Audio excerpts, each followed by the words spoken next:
मोर ये भिडियोटा होची आरआई आउ अमीन एग्जाम पाई। आज जो आरआई आउ अमीन पाई एग्जाम होची सेथिरे बहुत त्रुटि रहुची। सरकार ए विषय रे टिके ध्यान दियंतु, नहले आमे जो सरकार को गढ़ी थिले सेही सरकार को भांगिवा पाई बेसी समय लागिब। जदि पूर्व सरकार भली पीसी देई पिला माने सरकारी जॉब करिवे ताहले आमको सरकार परिवर्तन करबा पाई कोन आवश्यक पड़ितिला। खाली बड़ बड़ कथा कही सरकार को आसिले किछि हबनी। जेउ कथाटी आपण कहिचंती तार पूरण निश्चित करंतु।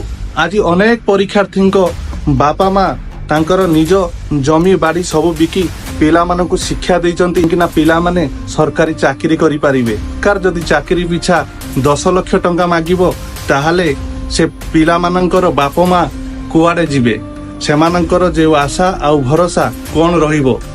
सरकार ए कथा को निश्चित ध्यान दियंतु आ परीक्षा ठीक भाବରେ परिचालित करंतु, ना कि थंडा पिई रेस्ट रूम रे बसई सेमानक समय बर्बाद कर। मु सबु बेले कहिछि सरकार जे भी हो आमर न्याय दरकार, आमर सरकार ठीक बाटरे चलिबा दरकार।